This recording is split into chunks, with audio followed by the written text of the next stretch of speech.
All right, we're starting virtual media. Hey, I showered for you guys today. I hope you guys appreciate that. I don't shower very often for people for Media Day, but I did for you people today, all over the world. Question I've got. I know you've been calling out a lot of people. One of them's Conor McGregor. Someone else from the UFC who you actually mates with now, Jorge Masvidal.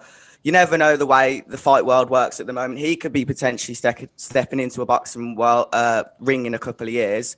If that was to happen, who do you think would win? It's hard to say. I've never sparred against him, but obviously he's a great striker, one of the best strikers in the world. And again, that probably wouldn't happen for a couple of years. And I don't like fighting my friends, so probably wouldn't happen. But yeah, I guess like you said, you never know. Mm-hmm. And I know you said you don't like fighting your friends, but is there still a potential fight between you and Logan Paul? I know you teased that a couple of times. It depends what day you ask us, right? I think a lot of people want to see that. I think it would be massive, but at the end of the day, our parents don't want us to do it. And I don't know if I would even want to do it. Sometimes we're mad at each other and we want to punch each other. And other times, like right now, we're perfectly getting along and supporting each other and everything. So the world may never see Jake Paul versus Logan Paul, but hey, you never know. Like, is all of that kind of like hate fueling you? Is that a motivating factor? Yeah, for sure. I use it all as gasoline in the gas tank to work harder every single day. And I know that going into this fight, and I know that for the past 3 fights I've had is everyone wants to see Jake Paul lose. And that's why I work so hard every single day and surround myself with the best team and take this so seriously, because this fight means everything. Losing is not an option, quite literally. It just isn't an option in my head, and it's not it's not going to happen. And I've put in the work, and that's why I'm confident in my ability and confident that I will come out on top. I know that you're a very chilled out person. Do you actually dislike Jake Paul? I would say I'm more indifferent to Jake. I think there's a part of me that still thinks what he's doing is kind of an act, or a show he puts on. I'd say if who he acts like is his real person, then yeah, he's probably kind of a shit person. But I'll give him the benefit of the doubt. Maybe it's just an act. And hold on. Even if he was a shit person, I guess I would still be pretty indifferent to that. I mean, there's a lot of shit people in the world. I'm excited for Dana White to lose $1 million, but other than that, I'm going to prove millions and millions and millions and millions of people wrong. And they have, like you said, motivated me to become the best version of myself over the past couple of years. You mentioned investments there. Someone who's invested heavily in this, kind of interestingly, is Dana White is putting down $1 million on you. Yes. What's your reaction to that $1 million? And do you appreciate that support from Dana? Yeah, it's good to have that support. And, Jake Paul is tremendous in the fact that he even made Dana White like me, which, man, that's years. That took years to make it happen. He made it happen. So good job, Jake Paul. You have several inches on him in height, reach, and weight. How big of a factor is that going to be going into this fight? I think it'll be massive. Ben's not used to fighting at this weight, and that's another thing that people aren't even talking about. They talk about his cardio being so good, but he's lugging around an extra 25 pounds coming out of retirement. I'm ready to go into deep waters. He's used to fighting guys his same height. Masvidal, I've been training with Masvidal a bit, and it's like I'm towering over Masvidal. That's the type of guys that Ben is used to fighting, and people always say when they meet me, they're like, "Damn, you're big. You're bigger than I thought." All the time, and so that'll play a huge factor. And he won't be able to get close to me. He won't be able to do all the things that he's planning on doing. He's talking about coming in with defense and pressure. That pressure and him coming forward is going to get him knocked out. Were you playing everyone with the sparring footage going into this so that you could stun everyone at the open workouts yesterday? Because that's what I'm reading on social media. People are amazed at how good you looked yesterday. Yeah. No, I actually am not, right? But, and again, this goes to the authentic point. When I signed the Jake Paul fight, I was sitting on the fucking couch for 15 months. But when I got done with the UFC, in October of 2019. I remember I tried to go do some private lessons, and it was just like literally too painful, and I couldn't do it. So I had been doing some yoga and some bicycle, and then after my surgery, I did nothing. And so literally, I started putting out footage of me hitting nothing for 15 months, not working out for 15 months, and it was not pretty. And I just knew, I had faith in myself that if I put my mind to it for 11 weeks, it's going to get a lot better, and it got a lot better. And then you combine that with the fact that I never actually focused on boxing, and I'm a quick learner, and I tend to be good at those type of things when I put my mind to it. Obviously, for what you're looking at, you got a lot better product in week 11 than you did in week 1. Is the key to it? Is it playing into the heel role? Is it having personality? What is it? I think just, being yourself. Look, I mean, it's hard to give someone advice on such a intricate subject. I spent 10, 12 years of my life doing social media and marketing and creating content, so it comes second nature to me. I've been doing it since I was 10 years old. So, I don't know, just maybe hire a social media team and put some content out and grow your brand. I mean, Ryan Garcia does a great job of it. That's really it. He's the only boxer that does a good job. It is pretty absurd. I'm in my third pro fight, fighting 8 rounds, headlining one of the biggest pay-per-views that could happen this decade. If you look at Floyd Mayweather, his third fight was 6 rounds. He got paid $7,000, and I don't think anyone in this room probably watched it. That's win or lose going to be saying, thank you, Jake, for the hundreds of thousands of dollars. Thank you, Jake, for helping my wife sell more houses. Ultimately, are you going to be thankful towards Jake when this is all said and done? No, I don't feel that way at all. Again, I will repeat this. This is probably the 4th time. I ain't trying to get famous. I think that might be the most negative thing that comes from me winning on Saturday night. It's just not a place I want to be in my life. And it's actually, I'm feeling a little bit differently when I go on the street. I get stopped 10 times, and I'm kind of like a little bit antisocial. So I actually don't love it. I got my 11 acres at my house, and I have no neighbors, and I go outside and I piss in my yard if I want to, and no one talks to me, and everyone leaves me alone. And then I go coach at my wrestling academies. That's what I love to do. And so, no, I probably will not be saying thank you. Maybe thank you to Triller for making my bank account much larger. Do you believe beating Ben Askren will add some legitimacy to your boxing career, or does that even matter to you? Well, it doesn't matter to me, but also I think people are going to make tons of excuses for him afterwards, which is great. Just like, again, I bring up Floyd, but Floyd's 50-0, and people still will debate why he shouldn't be 50-0, and the judges and and he shouldn't have won this fight, and he shouldn't have won that fight, and he picked the easy fight here. So people are always going to have excuses. It's part of this game. But again, that's why they're going to tune into the next pay-per-view after I watch Ben to see me lose or try to see me lose. It doesn't really matter to me at all. And yes, Ben is the first professional fighter I've faced in a real fight, but I've sparred against 250 guys in the gym who are a lot better than Ben. You have a weight on your shoulders. Really? From the people I don't feel it. From the people who really dislike Jake Paul, they count on you to count him out of the boxing game. Do you realize that feeling from some of the fans?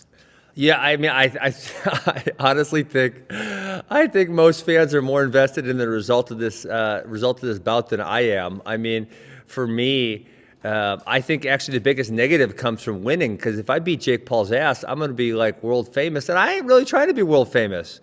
Like I said, I'm trying to coach wrestling and podcast, and that's really it. So the result of the bout on Saturday night, obviously I'd like to win, but I don't really think it changes my life a whole lot either way. What's your road to Conor McGregor? I know I guess he's the ultimate goal for you. How would you map out a road if from now to here to there? How would you get there? I think we both are on a road to each other. He wants another boxing fight. He wants to fight Manny Pacquiao. He would get toasted. He just keeps on taking L's. So I think him fighting me would not only be his money fight, but it would technically be the easiest challenge, right? I think fighting Jake Paul would probably be easier than fighting Manny Pacquiao, and it would be just as big. And I think we're a lot closer to a Jake Paul-Conor McGregor fight than anyone thinks. I think it could happen in the next 24 months. No, I haven't. I actually think, we should probably have our contracts reversed. I'm sure Jake's getting some kind of pay-per-view bonus, and I'm carrying the fucking promotion of this fight. Jake ain't promoting shit. You go look on Fight Hub TV. Jake's got 50,000 views, and I got 1.2 million. Triller, maybe they can send me a couple $1 million bonus afterwards, because the promotion of this fight is squarely on my shoulders. Jake's not doing his job. Ben Askren was here earlier, obviously speaking to us, and he said that he was carrying the lion's share of the promotion and that you weren't really doing your part. Can you just sort of respond to that? Do you think you've put in at least 50% of the effort for promoting this fight? So this guy has 21 fights, right? And all of a sudden, this is the biggest payday of his career, and there's a reason for that. Ben Askren had his dick in his hand in Wisconsin, not doing shit. I brought him out of retirement, revived his career, and so I think it's hilarious that he thinks that. He's under these bright lights in front of all of you because of me. I could have picked anybody to be in Ben Askren's position, and everyone that I fight becomes a global superstar for 15 minutes. Then I knock them out, and no one ever talks about them again. So. Yeah, Ben Askren can think what he wants. He's got about 48 hours left until no one talks about him anymore. Like, who would have to be in the picture for you to fight on?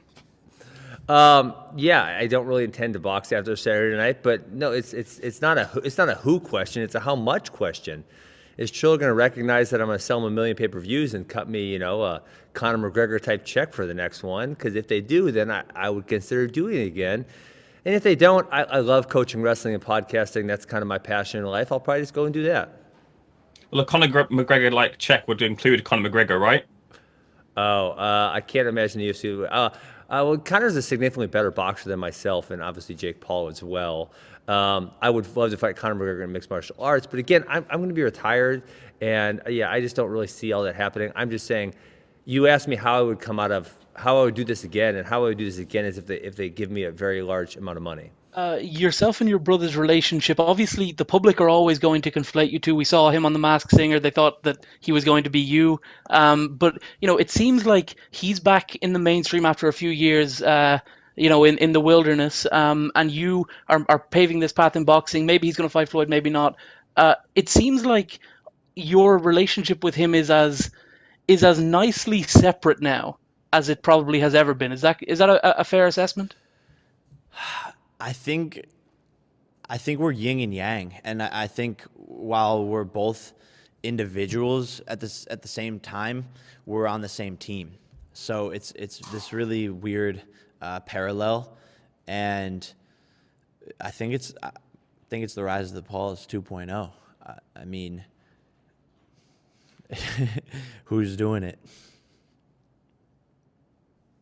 When we did our interview right after the fight was announced, I kind of joked with you about wrestling Jake Paul, and you said that wouldn't be fun because it would last like 11 seconds. Did you see yesterday? Yes. Jake actually said he wanted to wrestle you. So will you accept that challenge, and how quickly would that fight go? I cannot figure out. I always try to think of what is someone's angle on this. I can't figure out what his angle is. I don't know. If he wants to wrestle, we can wrestle. I mean, I can go wrestle really, really high-level people still and be very, very competitive, if not beat them. The notion that I couldn't pin a bad high school, let's just put it, he wasn't even good at high school wrestling. The notion that I couldn't pin him in 20 seconds is hilarious. So I don't really know. I don't really know what he's angling at there.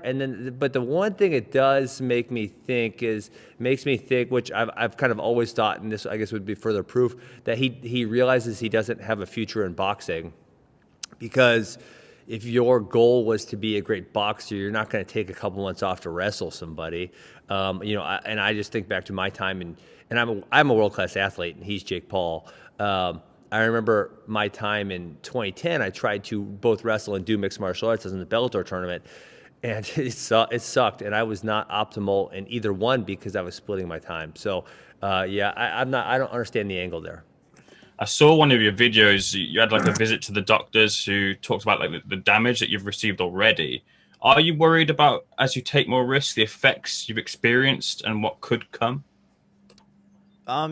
yes and no. It's a dangerous sport. And that's why when people question my dedication to it, it's like I'm showing up every single day. I'm putting my mental health on the line. My brain is on the line. I like you said, I've gone and gotten brain scans and have early signs of CTE. But I love this sport, and I wouldn't trade it for anything else. And I'm a fighter, and people will see that, whether it's after Saturday night or whether it's a year from now, that they will see that I'm a fighter. But as you said, it's been a little bit one-sided. Have you been surprised that maybe he hasn't been better at the trash talk, or did you just kind of expect that when you actually got to know a little bit more about him? Frankly, it's been a bloodbath. If we're talking trash talk, it's it's not even a 10-8. It's more like a 10-7 or a guy. I don't think we've seen a 10-6 in mixed martial arts, but something like that. And it's just this guy has. He only picks the lowest hanging fruit because his audience average age is 13 and a half. And, like the lowest hanging fruit just isn't going to work against me. You're going to have to come with something creative or something intelligent. He just has lacked the ability to do so. You mentioned you were kind of looking forward to Dana White losing $1 million on this fight. Obviously, you're fighting Ben Askren, a UFC veteran fighter. You want to fight Conor McGregor. Do you have fun kind of getting the animosity with the MMA guys, or is it just like that's just the rivalries you've been building so far? Like, what is it with you in the MMA community that you've been so entrenched in that? I'm just having fun, and trolling, and I've sort of purposely pitted the MMA community against me, so they tune into this fight.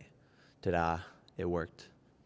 Better to sell the fight and make more money. Yeah. What's your advice to guys who are not as good at handling the pre-fight talk?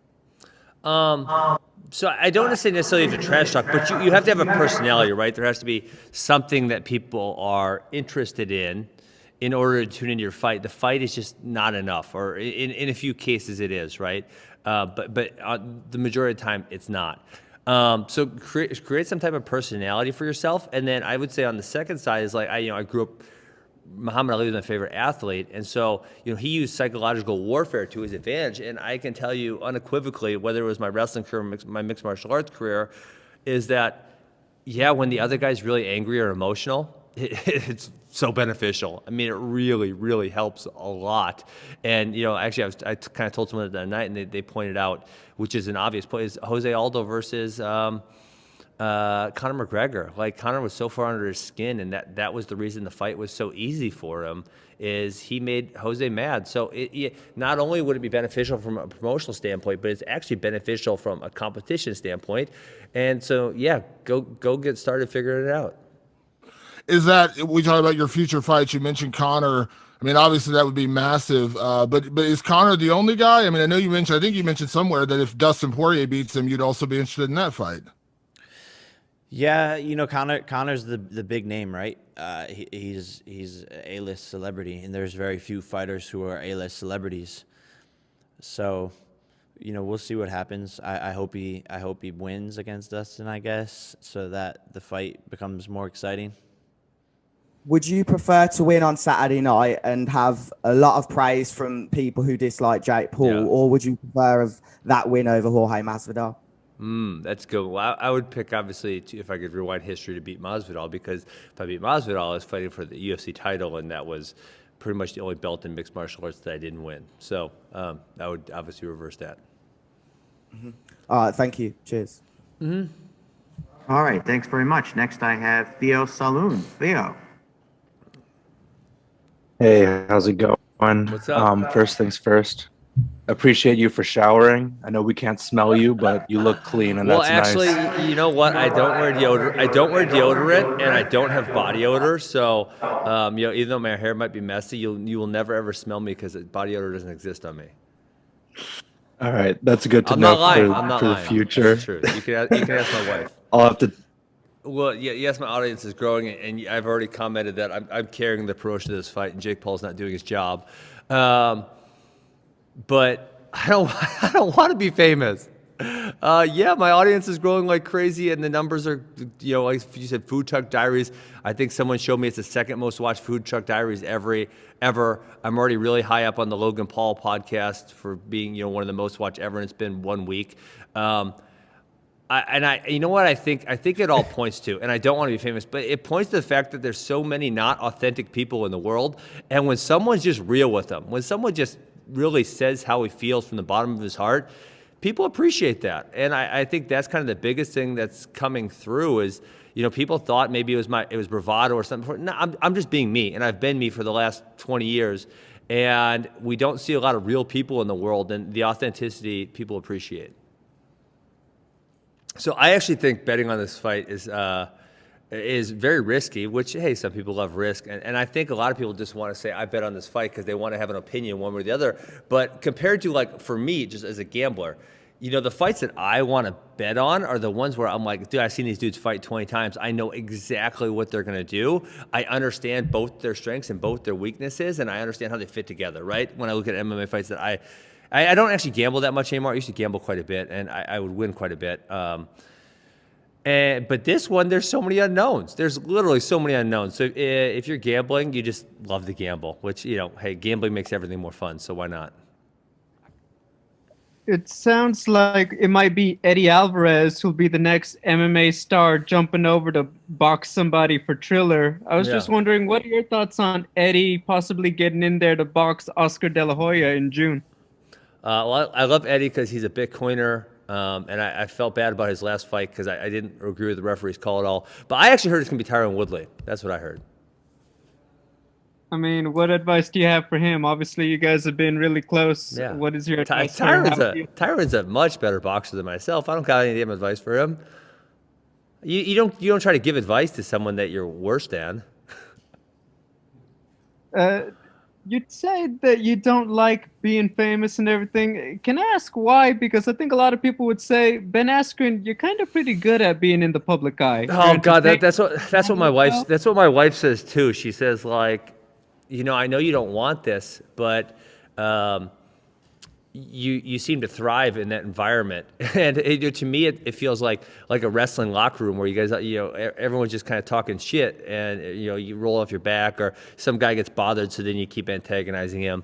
I don't know, like, I just don't have the desire, and I guess in the case that I could give positive, I think, like, I have a quote, and I think I should probably trademark it at some point.